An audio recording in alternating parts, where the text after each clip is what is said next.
Non non car में बैठकर सोचने लगती है कि यांग मिंग को कैसे पता चला कि मैं पुलिस स्टेशन में हूँ। कहीं चियान ने तो चुगली नहीं की। काश मुझे पहले पता होता तो उसके और ज्यादा बाल नोचती, बल्कि उसे गंजी कर देती। तभी यांग मिंग के सर में दर्द होने लगता है। नॉन नॉन जब देखती है तो पूछती है, हबी क्या काम की वजह से ज्यादा थक गए हो? अगर ऐसी बात है तो आओ मैं मसाज कर देती हूँ। यांग मिंग उसे कोई जवाब नहीं देता। उसके कपड़ों को देख रहा होता है जिस पर कॉफी का निशान था, तो नॉन फौरन छुपाने लगती है। तभी यांग मिंग कहता है, अपने कपड़े उतारो। नॉन हैरान होकर कहती है, क्या? यांग मिंग कहता है, क्या तुमने सुना नहीं? मैंने कहा अपने कपड़े उतारो। नॉन कहती है, ये ठीक नहीं होगा, हम कार के अंदर हैं। और हाँ, मैंने 2 दिन से नहाया भी नहीं और 3 दिन से बाल भी वॉश नहीं किए। पूरे बदन से अजीब सी स्मेल आ रही है। ये सुनकर यांग मिंग मुस्कुराता है और फिर उसे शॉपिंग बैग देते हुए कहता है, मैं तुमसे सिर्फ ये कह रहा था कि गंदे कपड़े चेंज कर लो। नॉन शर्म से पानी पानी हो जाती है और मन ही मन सोचती है, ओ गॉड प्लीज वक्त को थोड़ा पीछे ले जाओ, मैं 1 मिनट पहले वाले खुद को जोरदार थप्पड़ मारना चाहती हूँ। दोनों घर पहुँच गए। नॉन अपना हेड वॉश करके आती है और यांग मिंग से कहती है, मैंने पूरे 3 बार अपना हेड वॉश किया है। तो वो उसे अपने पास बैठने को कहता है।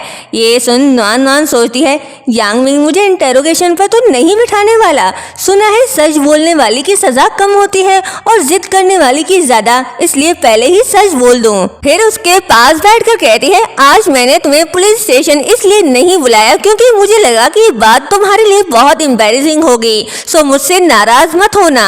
यांग मिंग उसे कुछ नहीं कहता और उसके बाल सुखाने लगता है, जिस पर वो उसे मना करती है और कहती है, मैं खुद कर लूंगी, तुम रहने दो। लेकिन वो कहता है, तुम्हारा हाथ इंजर्ड है, मैं कर लूंगा। ये देख वो मन ही मन सोचने लगती है कि मेरी सिस्टर कितनी लकी है जो उसे इतना अच्छा हस्बैंड मिला। बस मुझे थोड़ा और लालची होने दो, थोड़ी देर और उस मोहब्बत और नरमी को महसूस कर लेने दो जो असल में मेरा है ही नहीं। दूसरी तरफ चियान के डैड मिस्टर बाई काफी गुस्से में उसे कहते हैं, पुलिस स्टेशन में मजा आया? चियान कहती है, डैड इसमें मेरी कोई गलती नहीं, सब उस टांग आन की वजह से हुआ। उसकी हिम्मत कैसे वापस हाथ उठाने की? तो मिस्टर बाई कहते हैं, हाओ यांग मिंग ने अभी मुझे फोन करके वार्निंग दी है। उसने कहा है कि मैं तुम्हें कंट्रोल में रखूं, वरना अगली बार वो खुद एक्शन लेगा। फिर कहते हैं, इस वीकेंड ग्रैंडपा हाओ की बर्थडे पार्टी है, तैयारी अच्छी होनी चाहिए। मैं नहीं चाहता कि मेरी बेटी एक घटिया लेवल की लड़की से भी कम लगे। तो चियान कहती है, आप फिक्र मत करें डैड, उस दिन मैं टांग आन को सबके सामने जलील करके रखूंगी। नेक्स्ट मॉर्निंग सब साथ में ब्रेकफास्ट कर रहे होते हैं। तभी यांग मिंग की मॉम नॉन से कहती है, क्या तुम दोनों की लड़ाई हुई है? आज तुम दोनों एक दूसरे से दूर क्यों बैठे हो? तो वो कहती है, नहीं ऐसी बात नहीं है। तो मॉम कहती है, तुम मेरी बहू नहीं बेटी हो। अगर यांग मिंग तुम्हें बुल्ली करने की कोशिश करे तो मुझे बताना, मैं उसे सबक सिखाऊंगी। फिर वो नॉन के हाथ पर चोट का निशान देख यांग मिंग से कहती है, खुद पर थोड़ा कंट्रोल रखो, प्यार करना है तो करो, लेकिन तुम अपनी वाइफ को ऐसे हर्ट तो नहीं कर सकते ना। ये सुन नॉन खांसने लगती है तो यांग मिंग उसे पानी देकर सहलाने लगता है, जो देख मॉम भी काफी खुश होती है। जिसके बाद वो दोनों ऑफिस जा रहे होते हैं। नॉन बंद लैपटॉप पर उंगलियां चलाते हुए सोच रही होती है, उफ कितना ऑकवर्ड था, फिर से मॉम ने गलत समझ लिया। क्या मुझे दीदी को एक्सप्लेन कर देना चाहिए ताकि फ्यूचर में उनकी और यांग मिंग के बीच कोई मिसअंडरस्टैंडिंग ना हो? लेकिन अचानक से दीदी को ये सब बताना थोड़ा अजीब लग रहा है, जबकि यांग मिंग स्माइल करते हुए उसे देख रहा था। तभी वो नॉन से कहता है, तुम्हारा तो कंप्यूटर ऑफ है। तो वो हंसने लगती है और कहती है, ओ मैं बस कंपनी के बारे में सोच रही थी। तो यांग मिंग कहता है, क्या तुम्हें मेरी कोई हेल्प चाहिए? तो वो कहती है, अरे नहीं, ये सारी छोटी छोटी प्रॉब्लम तुम्हारी वाइफ चुटकियों में सॉल्व कर लेती है। तुम्हारी वाइफ ग्रेट है, दुनिया की ऐसी कोई प्रॉब्लम नहीं जो सॉल्व नहीं कर सकती। जो सुनकर वो कहता है, अच्छा मैं पहली बार किसी को अपनी इतनी तारीफ करते हुए सुन रहा हूँ।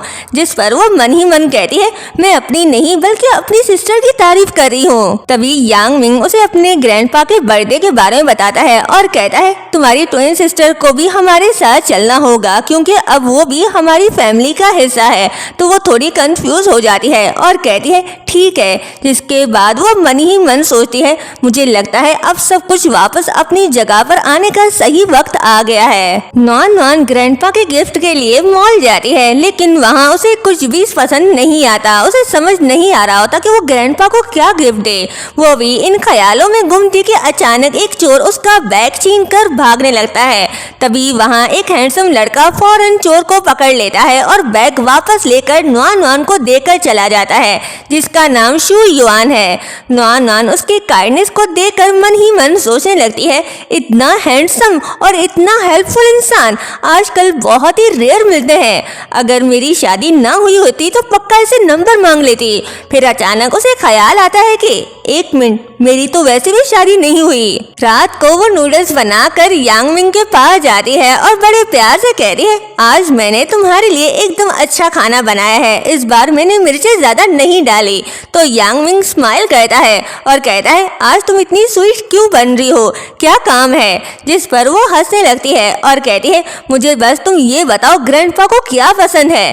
तो वो कहता है, ग्रैंडपा को पेंटिंग बहुत पसंद है। तो सुनकर वो खुश हो जाती है क्योंकि वो खुद एक पेंटर है और यांग मिंग से कहती है, ऐसी पेंटिंग तो मैं चुटकी बजाकर बना लूंगी। ओह, मेरा मतलब मेरी सिस्टर। और वहाँ से चली जाती है।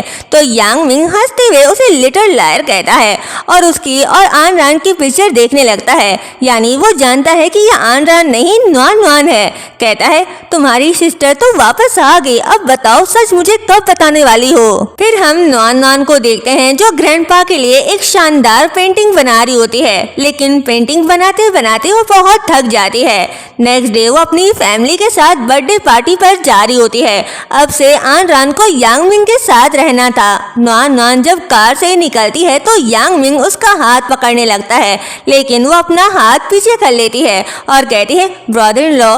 जो सुनकर वो समझ जाता है कि नुआन नुआन का नाटक शुरू हो चुका है, इसलिए वो उन सबको अंदर ले जाता है, जहां आन रान नुआन नुआन की बनाई हुई पेंटिंग ग्रैंडपा को देती है, जो उनको काफी पसंद आता है। लेकिन तभी कुछ लोग उस पेंटिंग को फेक कहने लगते हैं और आन रान की भी इंसल्ट करने लगते हैं कि वो बिल्कुल भी अच्छी डॉटर इन लॉ नहीं है, उसने ग्रैंडपा के बर्थडे पर उनको एक फेक पेंटिंग दी। जो सुनकर नुआन नुआन को बहुत गुस्सा आने लगता है। वो अपनी बहन को डिफेंड करने लगती है और तभी वहाँ पर वही लड़का आता है जिसने नुआन नुआन का बैग चोरी होने से बचाया था। शू यान एक बहुत ही जाना माना पेंटर है। वो पेंटिंग देखकर 2 मिनट में ही समझ जाता है कि ये वर्क एकदम असली है और सबको प्रूफ भी देता है। नुआन नुआन को जब पता चलता है कि वो मिस्टर लियू का ग्रैंडसन है तो वो बहुत ज़्यादा एक्साइटेड हो जाती है और उससे कहती है, मैं आपकी बहुत बड़ी फ़ैन हूँ। लेकिन ये सब बातें किसी का दिल जला रही होती हैं और वो कोई और नहीं बल्कि यांग मिंग था। उसका बस नहीं चल रहा था कि वो शू यान का गला दबा दे। फिर नुआन नुआन सबके सामने अपनी पेंटिंग पर पानी फेंकती है, लेकिन पेंटिंग बिल्कुल वैसे का वैसा ही होता है, जिससे सब लोग उसकी वर्क की तारीफ करने लगते हैं और जो आदमी उसकी इंसल्ट करा था वो भी उसे माफ़ी मांगने लगता है। ये सब देखकर चियान को बहुत ही ज़्यादा गुस्सा आ रहा होता है।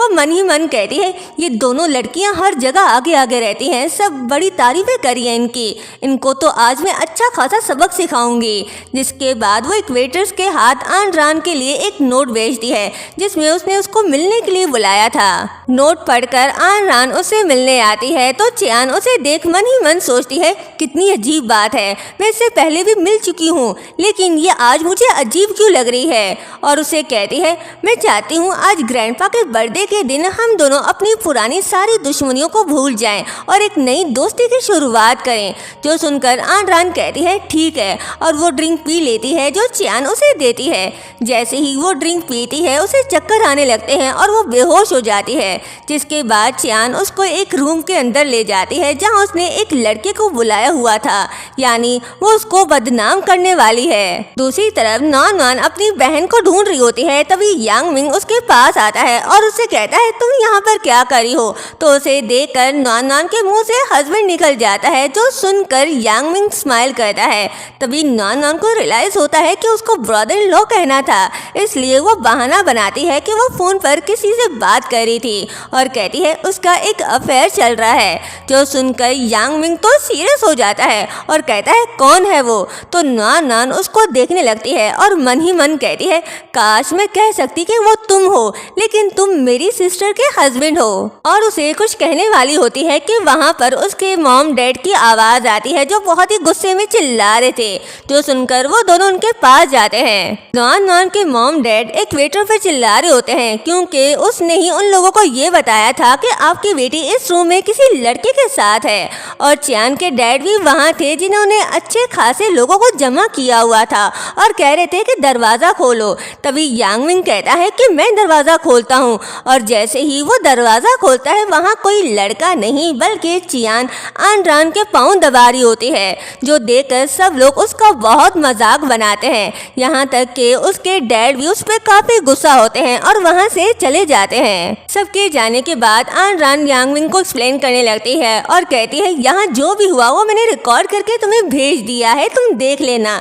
ये बोलकर वो चली जाती है। यांग मिंग जब वो वीडियो देखता है तो उसमें उसको पता चलता है कि आन रान ने ड्रिंक पी लिया था, लेकिन फिर भी वो ड्रंक नहीं हुई थी। जैसे ही वो आदमी उसके पास आने लगा उसने उसकी अच्छी खासी धुलाई की और उसे बांध दिया। फिर चियान को धमकी दी कि अगर उसने उसकी बात नहीं मानी तो वो सबको ये प्रूफ दिखा देगी। ये सब देखकर यांग मिंग को बहुत गुस्सा आता है। वो मन ही मन कहता है अगर आन रान की जगह मेरी लिटिल लायर होती तो वो आराम से फंस जाती। शुक्र है वो बच गई। इस सिचुएशन में भी उसे सिर्फ नॉन की चिंता थी। और यहीं पर ये पार्ट एंड होता है। नेक्स्ट पार्ट देखने के लिए चैनल को सब्सक्राइब और वीडियो को लाइक शेयर करना मत भूलिएगा। Thank you so much.